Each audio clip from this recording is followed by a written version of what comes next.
नमस्कार दोस्तों, BHU agriculture में आपका स्वागत है। मैं हूं Ramashray Kumar, BHU BSc fourth year का स्टूडेंट। पिछले वीडियो की तरह इस वीडियो में भी हम बीएचयू के जो ओल्ड पेपर की इंपॉर्टेंट क्वेश्चन हैं उनका उसी तरह डिस्कशन करेंगे जैसे पिछले वीडियो में हम किए थे। तो यदि आप पिछला वीडियो नहीं देखे हैं तो उसको देख लीजिए, क्योंकि ये जो वीडियो है बहुत ही इंपॉर्टेंट है। साथ इन वीडियो में आपको क्वेश्चन के साथ साथ इंपॉर्टेंट पॉइंट भी मिलता है। तो चलिए इस वीडियो में डिस्कशन करते हैं कि कौन कौन से इम्पोर्टेंट क्वेश्चंस हैं और उनसे मिलते जुलते कैसे क्वेश्चन बनते हैं और कैसे क्वेश्चन आते हैं। तो इसमें जो पहला क्वेश्चन है, an individual having the genotype double A, capital A है, इज नोन एज, तो वो किस तरह होगा? हेट्रोजाइगोट होगा या होमोजाइगोट होगा या F1 होगा या हाइब्रिड होगा? तो इसका जो राइट आंसर होगा वो है होमोजाइगोट यानी समयुग्मनज। ठीक, अब देखिए यहाँ पर यदि कैपिटल ए या कैपिटल बी या स्मॉल ए और स्मॉल बी इस तरह का कंडीशन होता है तो वो होमोजाइगोट होता है। और यदि कैपिटल ए और स्मॉल बी होता है तो इस तरह का अगर कंडीशन होता है तो वो हेट्रोजाइगोट होता है। यहाँ पर F1 आया है तो F1 मतलब कि यदि आप ए को क्रॉस करेंगे बी से तो जो पहले जनरेशन में जो प्लांट मिलेगा आपको वो होता है F1। ठीक, और जब इस F1 का यूज हम लोग वैरायटी के रूप में करेंगे तो ये हो जाएगा हाइब्रिड वैरायटी। तो इस तरह आपको ये सारा पॉइंट यहाँ से नोट करना है। ठीक, फिर यहाँ पर एक बात और है वो भी आप लोग नोट कर लीजिएगा। जैसे कि अगर हम ए क्रॉस बी करते हैं तो हमको मिलता है F1। ठीक, ए क्रॉस बी करते हैं तो हमको मिलता है F1। और यदि इस F1 का हम इस F1 का क्रॉस किसी भी पेरेंट से कर दें, मतलब फिर से हम इस F1 का क्रॉस किसी भी पेरेंट से कर दें तो इसको हम लोग कहते हैं बैक क्रॉस। इसको हम लोग कहते हैं बैक क्रॉस। और बैक क्रॉस का यूज हम लोग कहाँ करते हैं? तो डिजीज रेजिस्टेंट वैरायटी बनाने के लिए। बैक क्रॉस का यूज हम लोग डिजीज रेजिस्टेंट वैरायटी बनाने के लिए करते हैं। और यदि इसी F1 का क्रॉस किसी रिसेसिव पेरेंट के साथ करेंगे, रिसेसिव पेरेंट के साथ, तो वो होगा टेस्ट क्रॉस। तो दोनों में अंतर आप लोग जान सकते हैं कि किसी भी पेरेंट के साथ करेंगे तो वो होगा बैक क्रॉस, अगर रिसेसिव पेरेंट के साथ करेंगे तो वो होगा टेस्ट क्रॉस। फिर क्वेश्चन नंबर सेकंड है, carrot is a good source of, तो कैरेट किसका गुड सोर्स है? तो लाइकोपिन है, सेकंड में फैट है, थर्ड में कैरोटीन है और फोर्थ में प्रोटीन है। तो ये कैरोटीन का गुड सोर्स है। इसका राइट आंसर कैरोटीन होगा। जो कैरोटीन होता है वो मतलब कि या विटामिन ए इसको कहिए, दोनों एक ही बात है। मतलब कि कैरोटीन विटामिन ए के लिए प्रिकर्सर का काम करता है। तो इसका जो राइट आंसर हो जाएगा विटामिन ए होगा। दूसरा क्वेश्चन जो यहाँ से क्वेश्चन पूछता है वो पूछता है कि निम्न में से किसमें विटामिन ए होता है? तो वो क्वेश्चन एक क्वेश्चन आता है जो राइस से संबंधित है, तो वो गोल्डन राइस आपको याद रखना है कि गोल्डन राइस में पूछता है कि गोल्डन राइस में कौन सा विटामिन पाया जाता है। तो गोल्डन राइस में ये विटामिन ए पाया जाता है या तो कैरोटीन इसमें आता है, तो कैरोटीन भी आप लगा सकते हैं, दोनों में आंसर। ठीक, वहीं पर लाइकोपिन, तो लाइकोपिन का जो पूछता है तो वो टोमेटो में पूछता है कि टोमेटो में रेड कलर का कारण क्या है। एक मिनट,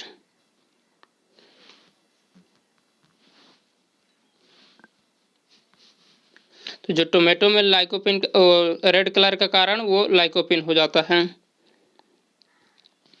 फिर है अगला क्वेश्चन है, थर्ड नंबर है, powdery mildew disease is caused bye, powdery mildew रोग का कारण क्या है? पहला है option bacteria, second fungus, third है वायरस और फोर्थ नंबर में है माइकोप्लाज्मा। तो इसका जो राइट आंसर होगा वो होगा फंगस, यानी कि जो पाउडरी मिल्ड्यू का कारण है वो होगा फंगस।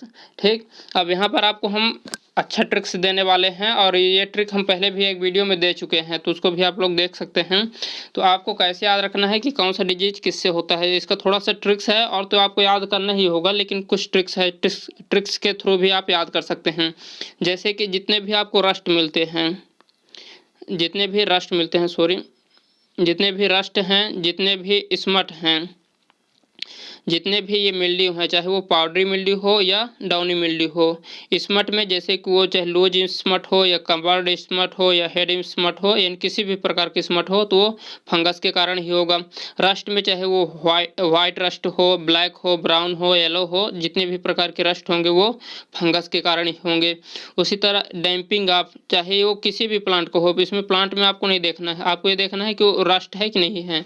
जैसे डैम्पिंग ऑफ जो कि नर्सरी में लगता है, तो ये डैम्पिंग ऑफ का कारण क्या हो जाएगा, रस्ट ही, ये फंगस होगा। डैम्पिंग ऑफ में क्वेश्चन पूछ देता है पिथियम स्पीसीज, जो डैम्पिंग ऑफ है वो मतलब कि पिथियम स्पीसीज नामक फंगस से होता है। वहीं पर एक क्वेश्चन पूछता है विल्टिंग, तो विल्टिंग जो होता है या विल्ट जो विल्ट डिजीज होता है, तो चाहे ये किसी भी क्रॉप में होगा, ये नॉर्मली ये मेनली जो विल्ट है वो पल्स क्रॉप में होता है। तो ये जो विल्ट है वो फंगस के कारण होता है, उस फंगस का नाम है फ्यूजेरियम स्पीसीज, फ्यूजेरियम स्पीसीज। तो इस तरह जितने भी ये रोग आएंगे, यानी रस्ट है, स्मट है, मिल्ड्यू है, डैम्पिंग ऑफ है, विल्ट है, वो सारे लोग फंगस के कारण होंगे, चाहे वो किसी भी प्लांट के हों।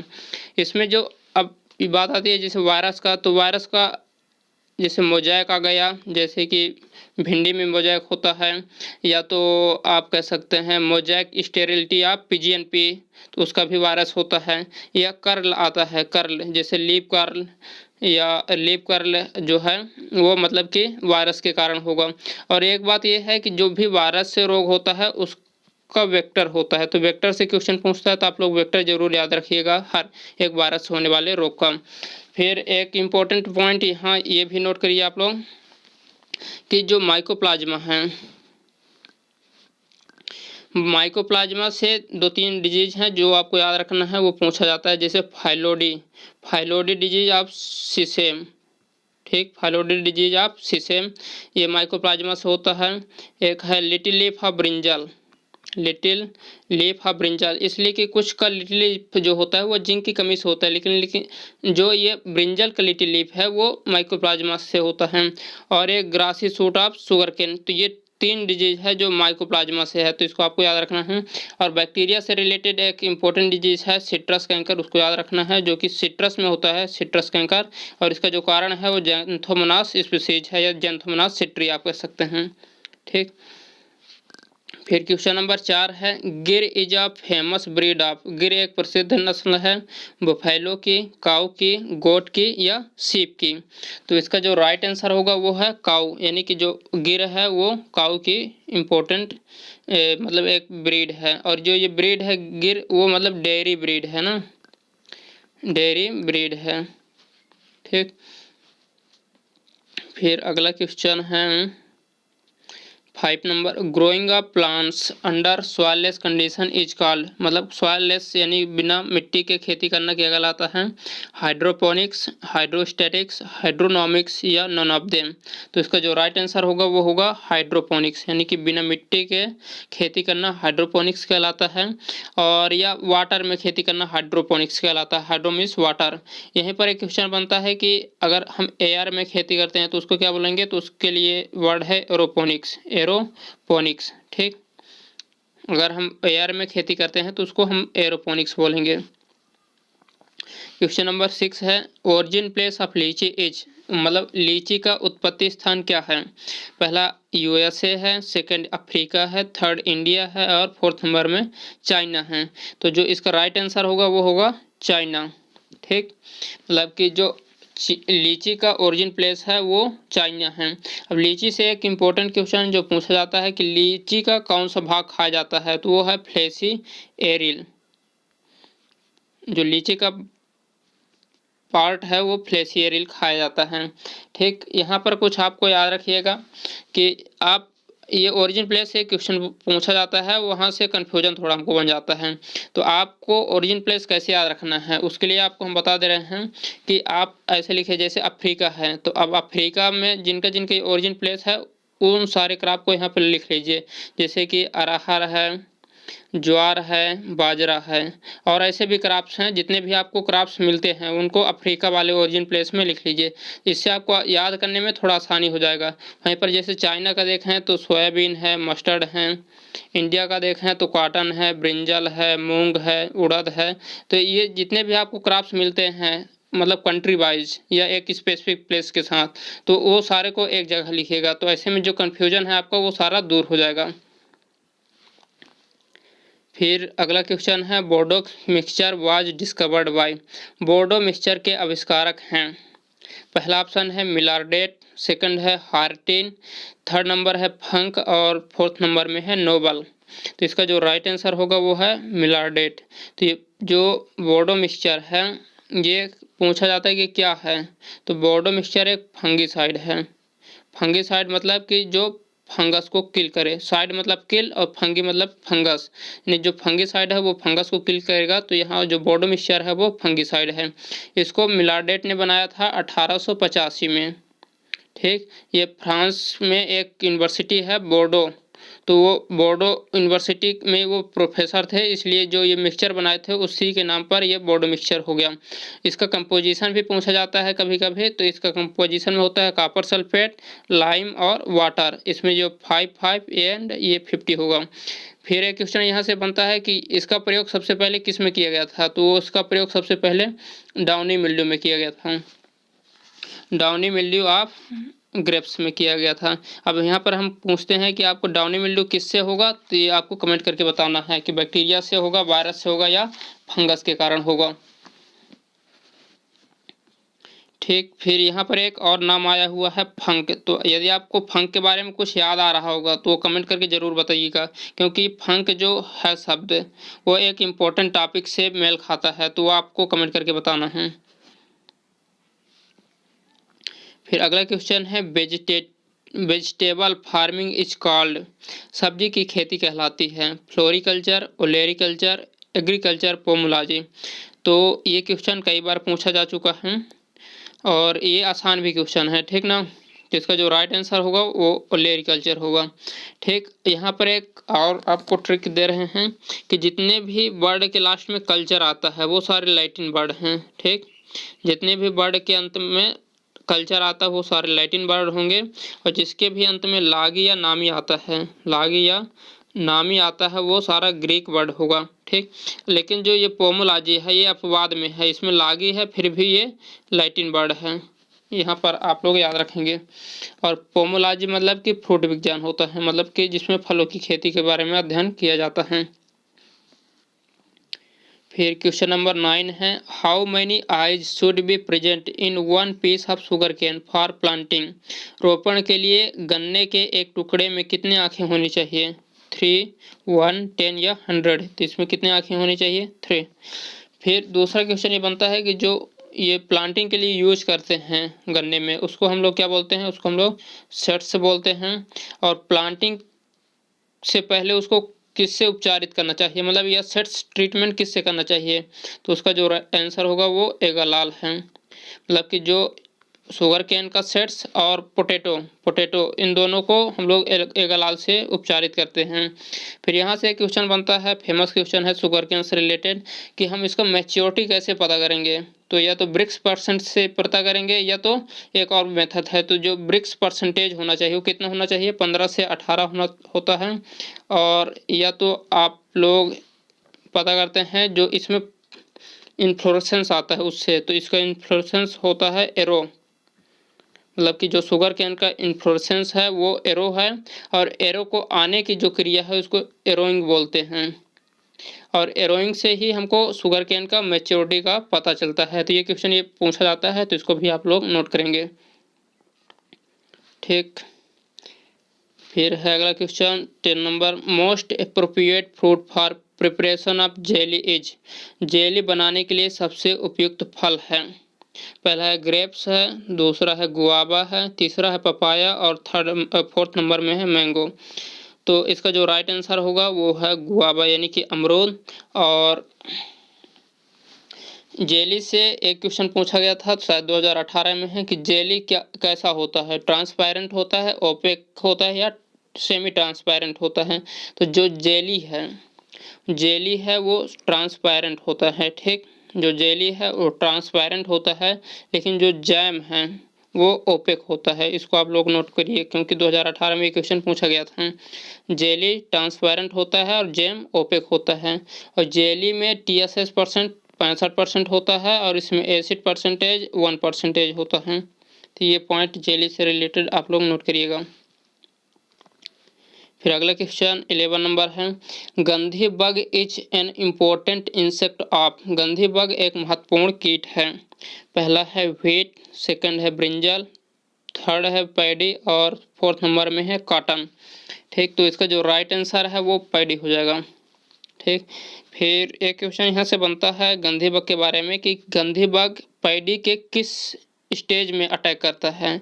तो ये पैडी के मिल्किंग स्टेज पर अटैक करता है, ठीक। पैडी के मिल्किंग स्टेज पर अटैक करता है, ठीक। साथ में है यहाँ से क्वेश्चन पूछा जाता है कि व्हीट का इम्पोर्टेंट इंसेक्ट क्या है। तो व्हीट का टर्माइट है, और टर्माइट को कंट्रोल करने के लिए हम लोग क्लोरपाइरिफास का यूज करते हैं। ये सारे क्वेश्चन पूछे गए हैं, इनको आप लोग अच्छे से नोट भी करते जाइएगा। टर्माइट का यूज हम लोग कंट्रोल करने के लिए क्लोरपाइरिफास का यूज करते हैं। वहीं पर कॉटन का एक फेमस इंसेक्ट है pink bollworm, pink ball worm, ठीक। और कॉटन में एक बीटी कॉटन शब्द आता है, आपको ध्यान देना है। कॉटन में एक बीटी कॉटन शब्द आता है। तो इसमें पूछता है कि बीटी कॉटन, बीटी का मतलब क्या होता है। तो इसका बीटी का मतलब बैसिलस थोरिनजेंसिस होता है। और जो ये बीटी होता है ये प्लांट को इंसेक्ट रेजिस्टेंट बनाता है, इंसेक्ट रेजिस्टेंट बनाता है, ठीक। इंसेक्ट रेजिस्टेंट बनाता है।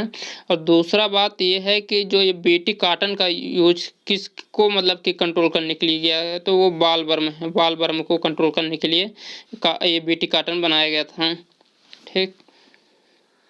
फिर एक क्वेश्चन और पूछता है कि पहली ट्रांसजेनिक प्लांट कौन सी है। तो पहली ट्रांसजेनिक प्लांट है वो टोबैको है, ठीक। पहली ट्रांसजेनिक प्लांट टोबैको है।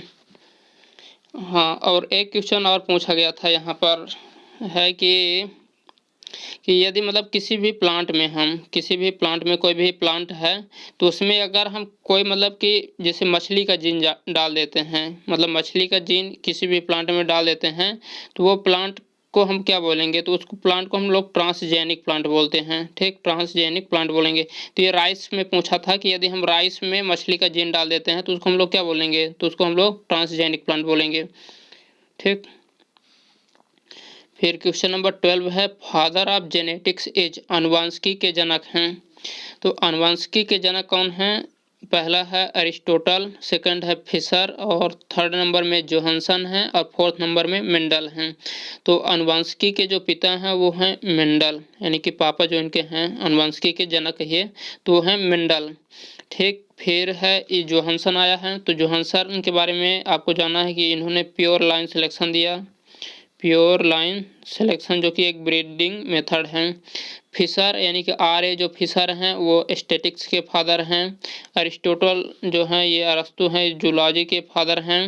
और मेंडल के बारे में क्वेश्चन पूछा जाता है कि जो मेंडल ने रिसर्च किया था वो किस प्रकार के पी में किया था, किस प्रकार के पी में किया था, ठीक। और ये तो पी में रिसर्च किए थे, और मतलब कि वो पी कौन था, मतलब कि वो 2 प्रकार के पी होता है, तो वो कौन प्रकार का पी था। साथ में ही आपको एक क्वेश्चन ये पूछा था 1 ईयर में कि जो इसका जो 7 कैरेक्टर में अध्ययन किए थे, तो वो कैरेक्टर आप लोगों को याद कर लीजिएगा, क्योंकि कैरेक्टर से पूछ देता है कि किस कैरेक्टर पर अध्ययन नहीं किए हैं ये। तो वो कैरेक्टर सातों आपको अच्छे से याद होना चाहिए कि किस किस कैरेक्टर पर इन्होंने स्टडी किया है। फिर अगला क्वेश्चन है, pashmina is a breed of. Pashmina एक नस्ल है बफेलो की, काऊ की, गोट की या शिप की। तो इसका जो राइट आंसर होगा वो गोट है, ठीक। यहीं पर एक क्वेश्चन पूछा जाता है इससे रिलेटेड है कि जैसे कि मुहायर है कि मतलब मुहायर किससे बनता है। तो मुहायर जो है ये गोट से ही बनता है, अंगोरा नामक गोट से बनता है, ठीक। जो मुहायर है अंगोरा नामक गोट से बनता है। जो ये और एक है मोरक्को, तो ये मोरक्को जो है मोरक्को गोट के स्किन से बनता है। तो ये दोनों पॉइंट यहाँ से नोट करिएगा। हाँ, आपको ये बता दें कि ब्रीड से इम्पोर्टेंट, ये ब्रीड जो है इम्पोर्टेंट टॉपिक है एनिमल हस्बेंड्री का। यहाँ से क्वेश्चन 1-2 हर साल पूछे जाते हैं। तो ये ब्रीड जो इम्पोर्टेंट ब्रीड है वो सारे याद कर लीजिएगा। ब्रीड में आपको क्या याद रखना है कि कौन सा मतलब कि जो ब्रीड है वो किस एनिमल से रिलेटेड है, उसका अगर इम्पोर्टेंट कैरेक्टर कुछ है तो वो याद रखना है, और उसका ओरिजिन प्लेस याद रखना है।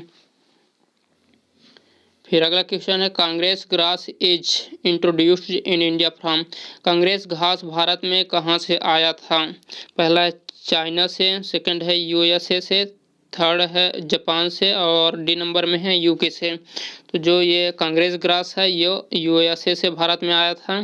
ठीक, और यहाँ पर एक आध दो और जो बीड हैं वो भारत में आए थे विदेश से, तो उनको भी आप लोग नोट कर लीजिए। है जैसे लैंटाना कैमरा है, लैंटाना कैमरा है, और एक है वाटर फर्न, वाटर फर्न या फिर ARN।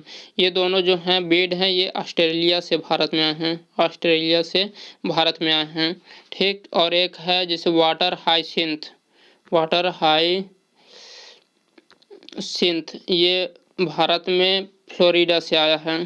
तो ये नोट करिएगा क्योंकि ये क्वेश्चन पूछा गया, तो मे भी ये भी क्वेश्चन पूछे जा सकते हैं। ठीक, फिर है 15 number, MSP was recommended by. MSP की संस्तुति की जाती है, मतलब कि MSP को कौन रिकमेंड करता है? पहला है FCI, सेकंड है ICAR, थर्ड है CACP, और फोर्थ नंबर में नाबार्ड है। तो इसको रिकमेंड करता है CACP, commission on agriculture cost and price, जिसकी स्थापना 1965 में हुआ था। ठीक, यहाँ ध्यान देने योग्य ये बात है कि जो MSP को रिकमेंड करने वाला है वो CACP है, लेकिन जो इसको अनाउंस करता है या लागू करता है वो गवर्नमेंट ऑफ इंडिया है, GOI। ठीक, नहीं, इसको आपको ध्यान देना है। जो इसको लागू करता है वो गवर्नमेंट ऑफ इंडिया है, लेकिन जो रिकमेंड करता है वो CACP है। वहीं पर MSP FCI की बात की जाए तो FCI की स्थापना 1965 में हुआ था, फूड कॉरपोरेशन ऑफ इंडिया, 1965 में। और ये नाबार्ड से क्वेश्चन पूछता है तो इसकी स्थापना 12 जुलाई 1982 को हुआ था, 1982 को। और आपको बताना है कमेंट करके कि ICAR की स्थापना कब हुआ था और ICAR दिवस कब मनाया जाता है। ठीक, फिर है 16 नंबर है, tikka disease is a common disease of. Tikka बीमारी एक आम बीमारी है, किस क्रॉप की आम बीमारी है? ग्राउंडनट है, बार्ले है, आलमंड है, और टोमेटो है। तो ये किसकी आम बीमारी है? ग्राउंडनट की आम बीमारी है। और टिक्का का जो दूसरा नाम है लीफ स्पॉट भी बोलते हैं। ठीक ना, टिक्का को लीफ स्पॉट भी बोलते हैं। और जो ये टिक्का डिजीज होता है ये फंगस के कारण होता है, और ये 2 फंगस से होता है। ठीक, 2 फंगस से होता है। एक का नाम है एक का नाम है सर्कोस्पोरा पर्सोनेटा, और दूसरा का नाम है सर्कोस्पोरा अराइचिडिकोला। दोनों नाम याद रखना है। और ये तो ठीक है, लेकिन ये एक इम्पोर्टेंट डिजीज है ग्राउंडनट का, ये कई बार क्वेश्चन पूछा गया है, तो इसको आप लोग याद रखिएगा। साथ में ग्राउंडनट से रिलेटेड एक इम्पोर्टेंट क्वेश्चन ये बनता है कि ग्राउंडनट, इसमें एक बनता है कि कौन सा पॉइजनस पदार्थ इसमें पाया जाता है, तो वो है एफ्लाटॉक्सिन, जो कि मतलब कि एक फंगस के द्वारा इसका निर्माण होता है। एफ्लाटॉक्सिन का निर्माण एक फंगस से होता है, और उस फंगस का नाम है एस्परजिलस फ्लेवस। तो इस तरह के क्वेश्चन यहाँ से ग्राउंडनट से पूछे जाते हैं। ठीक, हाँ, एक क्वेश्चन यहाँ से और पूछा जाता है ग्राउंडनट से कि पहला NRC मतलब किस क्रॉप पर बना था? तो पहला NRC ग्राउंडनट पर बना था, NRC फॉर ग्राउंडनट, जो कि जूनागढ़ गुजरात में स्थित है। ठीक, फिर है question number 17, lasso is the trade name of herbicide. Lasso शाकनाशी का व्यापारिक नाम है, किसका व्यापारिक नाम है? ठीक, पहला है एट्राजीन है, सेकंड है एलाक्लोर है, और थर्ड नंबर में ब्यूटाक्लोर है, फोर्थ नंबर में आइसोप्रोट्यूरान है। तो इसका जो राइट आंसर होगा वो है एलाक्लोर। ठीक, एलाक्लोर मतलब लासो का, एलाक्लोर का जो ट्रेड नेम है वो लासो है। ठीक, फिर आपको इनका भी याद रखना है, जैसे एट्राजीन का एट्राटेक्स है, ब्यूटाक्लोर का मचेटी है, और आइसोप्रोट्यूरान का रोनक या एरेलान है। ठीक, जो यहाँ पर सेकंड क्वेश्चन बनता है वो पूछा गया था कि जो एलाक्लोर है ये किस प्रकार का हर्बिसाइड है? तो याद रखना है कि एलाक्लोर PPI है, प्री प्लांट इनकॉर्पोरेशन, मतलब कि ऐसे हर्बिसाइड जिनका प्रयोग हम लोग बुवाई के पहले करते हैं उनको पीपीआई बोला जाता है। तो एलाक्लोर पीपीआई है, ये क्वेश्चन पूछा गया है। तो आप लोग ध्यान दे सकते हैं कि मतलब बीएचओ में जो क्वेश्चन पूछा जाता है वो कैसे पूछा जाता है, टॉपिक सेम रहेगा लेकिन वहीं से घुमा फिरा कर क्वेश्चन पूछेगा। तो यदि आप लोग चाहते हैं कि इसी तरह हम लोग जो सारे ओल्ड पेपर है, मतलब कि एग्रीकल्चर के जितने भी ओल्ड पेपर हैं उनका इसी तरह डिस्कशन कर दें, तो आप लोग कमेंट करके ज़रूर बताइएगा। और यदि ज़्यादा कमेंट आता है तो हम जो एग्रीकल्चर का ओल्ड पेपर है उसका इसी तरह डिस्कशन कर देंगे, जिससे आपका जो पेपर जो रिपीट होता है या उसके आजू बाजू क्वेश्चन पूछे जाते हैं वो सारा क्लियर हो जाएगा। तो आप इसके लिए कमेंट करके ज़रूर बताएंगे। फिर जो आइसोप्यूटेरोन है, आइसोप्यूटेरोन का प्रयोग हम लोग फ्लैरिस माइनर में करते हैं। ठीक, जो फ्लैरिस माइनर है वो बीड है जो कि व्हीट का एक इम्पोर्टेंट बीड है। ठीक, और फ्लैरिस माइनर को हम लोग गेहूं का मामा भी बोलते हैं। और फ्लैरिस माइनर का जो टेस्ट वेट है वो 2 ग्राम होता है। ठीक, और ये आइसोप्यूटेरोन बैन हो गया है तो इसके स्थान पर सल्फोसल्फ्यूरान का प्रयोग किया जाता है।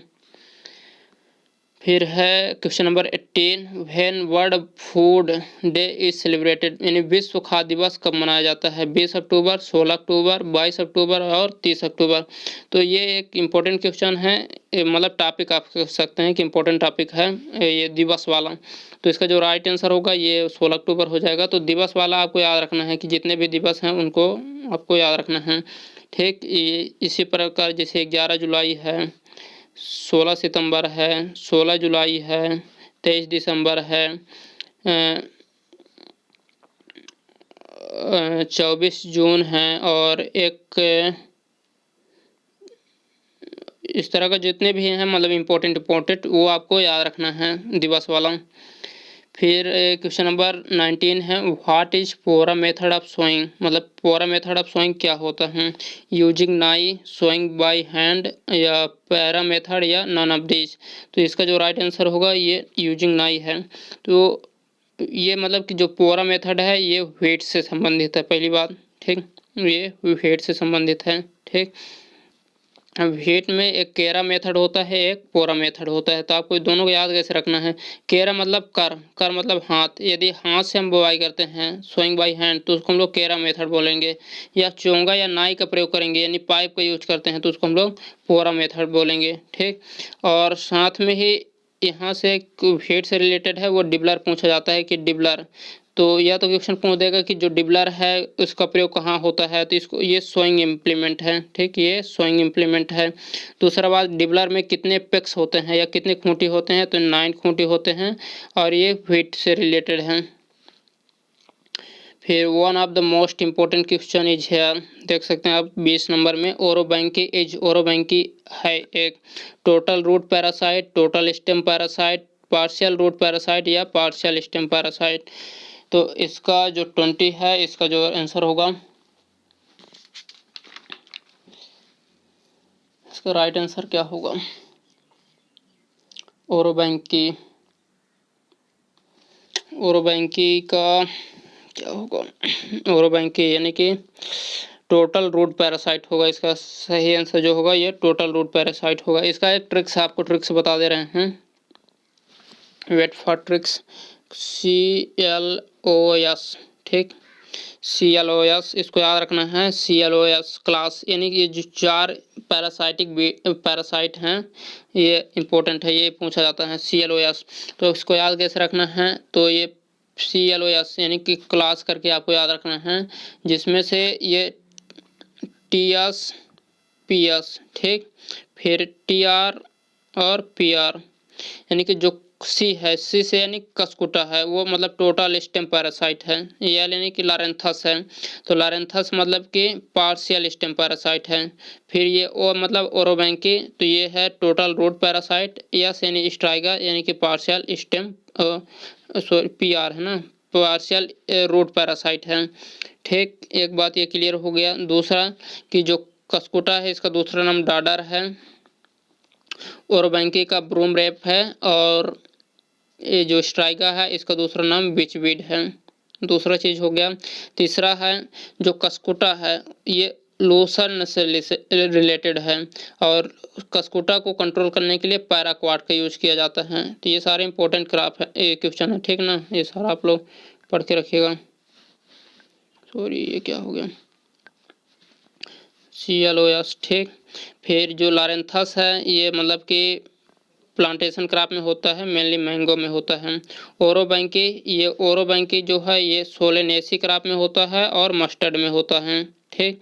और इसको कंट्रोल करने के लिए ग्लाइफोसेट का प्रयोग करते हैं। और जो स्ट्राइगा है ये मेनली ग्रेमली फैमिली के क्रॉप में होता है, ठीक। तो ये सारा क्वेश्चन यहाँ से पूछा जाता है, कई बार पूछा गया है घुमा फिरा के। तो इतना सारा नोट करके रखिएगा क्लास के बारे में आप लोग।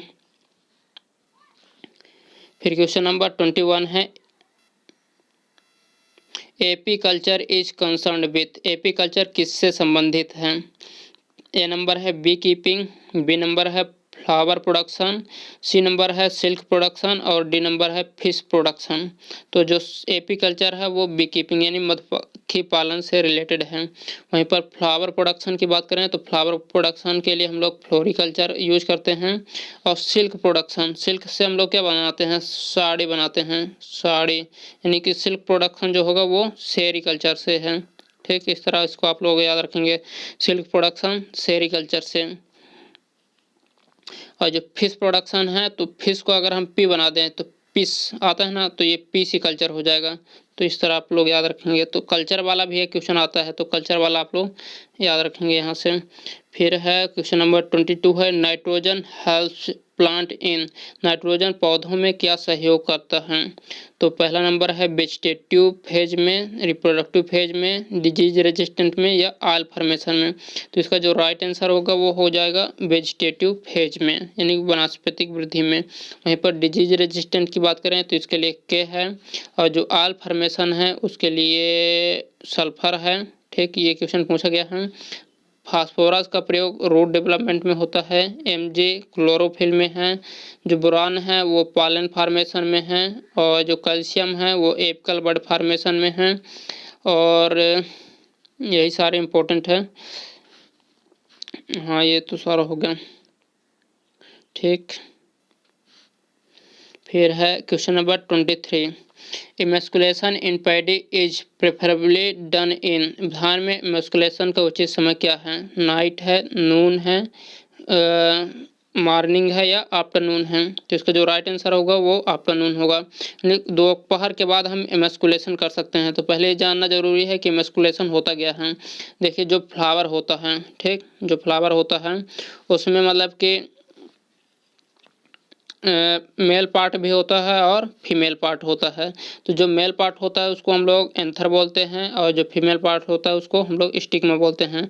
तो इस मेल पार्ट को यानी कि एंथर को हटाना ये इमेस्कुलेशन बोलते हैं, ठीक। यानी कि किसी भी फ्लावर से मेल पार्ट को हटाना इमेस्कुलेशन कहलाता है। लेकिन मेज में मेल पार्ट को हटाना डिटेसलिंग कहलाता है, डिटेसलिंग, क्योंकि जो मेज है उसका जो मेल पार्ट है उसको हम लोग टेसल बोलते हैं, तो उसको टेसल को हटाना डिटेसलिंग कहलाता है, ठीक, मेज के कंडीशन में। बाकी सब अदर क्रॉप में मेल पार्ट को हटाना इमेस्कुलेशन कहलाता है। इसको मेनली हम लोग इवनिंग टाइम में करते हैं ना, शाम के समय में, तो मतलब कि 5-6 बजे। तो उसको यहाँ पर नाइट दिया है तो नाइट में तो हम लोग करेंगे नहीं, तो आफ्टरनून ही इसका राइट आंसर होगा। और साथ में क्वेश्चन यहाँ से पूछता है कि पॉलिनेशन कब होता है। तो पॉलिनेशन सुबह होता है, मॉर्निंग टाइम में पॉलिनेशन सुबह होता है और इमेस्कुलेशन शाम को होता है। तो ये क्वेश्चन दोनों पूछा गया है, ठीक, तो दोनों को याद रखेंगे। फिर है रेंज, हाँ एक क्वेश्चन ये बनता है कि जो इमेस्कुलेशन हम लोग करते क्यों हैं। तो ये हाइब्रिड सीड प्रोडक्शन या हाइब्रिड सीड बनाने के लिए करते हैं, ठीक। फिर range of correlation coefficient is -∞ to +∞, -1 to +1, 0 to 1 या 1 to 2। तो इसका जो राइट आंसर होगा वो हो जाएगा -1 to +1, -1 to +1। ये पूछा गया क्वेश्चन है, ठीक ना। वैसे भी सारे पूछे गए ही क्वेश्चन हैं, लेकिन मतलब कि ये हम लोग पिछले साल इसको हम लोग एक वीडियो दिए थे जिसमें से हम लोगों के एक ही वीडियो से 7 क्वेश्चन आया था, तो उस वीडियो में भी ये क्वेश्चन हम लोग डाले थे, ठीक। तो range of correlation coefficient is, तो इसका जो हो जाएगा -1 to +1। वहीं पर बात करें तो -∞ to +∞, तो ये हो जाता है रिग्रेशन कोएफिशिएंट का, रिग्रेशन कोएफिशिएंट का जो वैल्यू है -∞ टू +∞ होता है, और जो 0 to 1 है ये प्रोबेबिलिटी का मान होता है, जो प्रोबेबिलिटी का मान होता है 0 to 1 होता है। तो ये 24 इंपॉर्टेंट क्वेश्चन थे, और आप इसी तरह मतलब कि डिटेल ओल्ड पेपर पर एग्रीकल्चर का खासकर हम बात कर रहे हैं कि एग्रीकल्चर के जो प्रीवियस ईयर के पेपर हैं उन पर चाह रहे हैं, तो कमेंट करके ज़रूर बताइएगा, क्योंकि ज़्यादातर क्वेश्चन आप यहाँ पर भी देख पा रहे हैं कि जो क्वेश्चन पूछता है वो पेपर से ही मतलब कि इधर उधर घुमा के पूछता है। तो उतना आपका अच्छे से डिस्कशन अगर हो जाता है और आप पेपर को अच्छे से समझ लेते हैं तो आपको मतलब कि जो पेपर होने वाला है उसमें बहुत आसानी होगा। तो आप लोग कमेंट करके ज़रूर बताइएगा, ठीक। और साथ में आपको ये बताना है कि ये वीडियो आपको कैसा लगा, ठीक। फिर अगले वीडियो में फिर मिलेंगे इसी तरह नए क्वेश्चन के साथ। तब तक आप लोग मज़े करिए और पढ़ते रहिए।